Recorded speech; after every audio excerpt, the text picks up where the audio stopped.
see is one of these nutrition facts on the bottles of and food. It's basically on everything you see nowadays. Everything you buy basically has one of these nutritional facts on it. Do you care about them? I don't necessarily care about them, but they're there. And in our culture, in our society, nutrition is something that we all understand. Malnutrition is not something that we all understand, but it can affect any one of us. Guatemala is a country of about 15 million people. It's about the size of Indiana, and Guatemala has the largest malnutrition rate out of any country in the Western Hemisphere. Of these 15 million people that live in Guatemala, 75% are of Mayan descent, and 75 to 80% of those that are of Mayan descent are malnourished children. It's a very shocking fact. It affects about 6 million kids in that country, and where I saw that was a 2020 news report where where it was titled 12 going on 5, which is basically 12-year-old kids that look like 5-year-olds. What I'm going to discuss today is what is the problem in Guatemala that's causing so much malnutrition.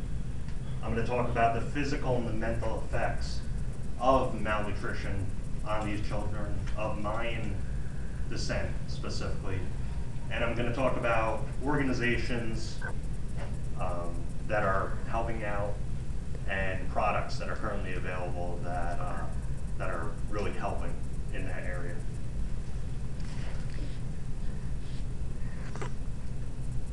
What's causing this problem? Here's 5-year-old Fabiola. She's standing in front of the center of the village, and basically you have corn. Her family goes to the center of town and picks up corn because it's convenient, it's cheap. You know, these people that live in this town are very poor. They don't have access to, you know, roads. They don't, I mean, it's a very poor country. So the number one cause of why so many kids are malnourished, like Fabiola here, is corn is cheap. And what it's allowing them to do is grind it up and make corn tortillas. So a lot of the kids are growing up on tortillas. This is a typical Mayan village home. I mean, come on. You know, we're not used to this type of living. You notice, there's no roads anywhere. There's no power lines. There's no cable TV. You know, you don't see the satellite on the top of the house. You know, they don't have access to roads, like I said. There's no urban development, so no roads doesn't give them access to quality health care that we have in our society.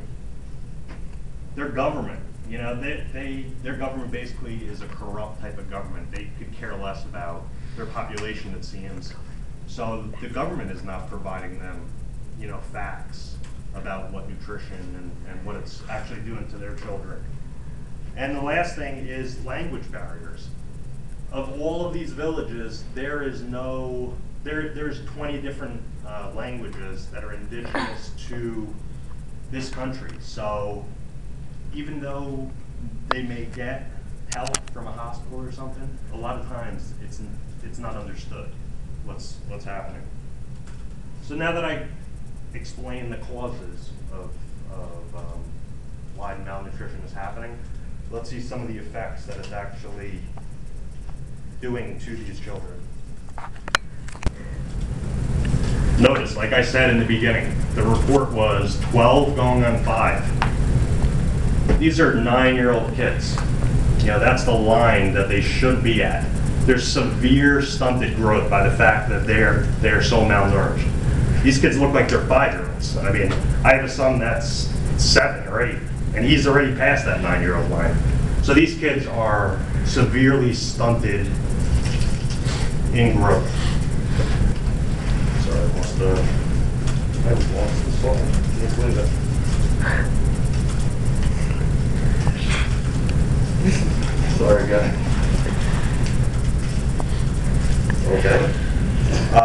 There's a lot of susceptibility to disease.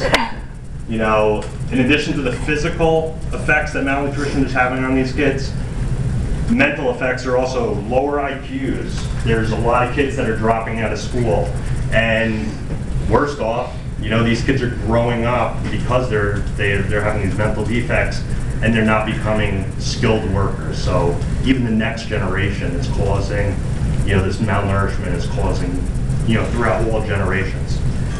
What we're doing as a society, there's products available. You know, there's 2 organizations that I found that are very good.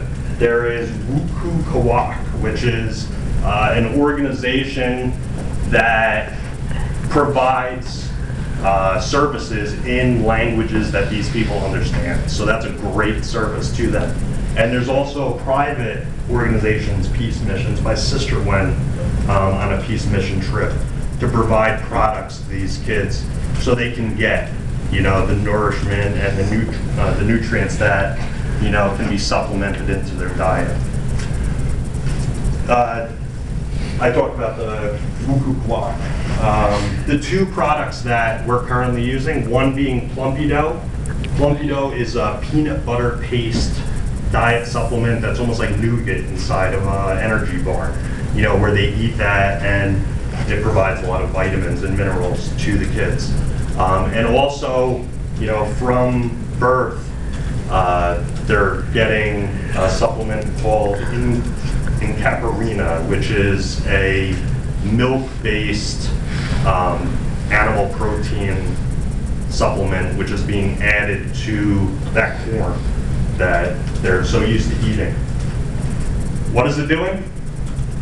It's helping these Guatemalan kids, you know, from these kids who are so malnourished, kids that have been treated and are living a normal life, like our kids, grow up to be, you know, regular sized children. You know, here's your line up here, there's your line up there. You can see every one of them are right at that line. So we can make a difference. You know, I'm not asking anyone to donate money, but you can. You know, $10 can give one of these kids 2 months worth of food. So understand how our nutrition, you know, is so important. You know, even though we don't read the bottles, it's still important and understood in our lives. You know, and we can make a difference in those kids' lives.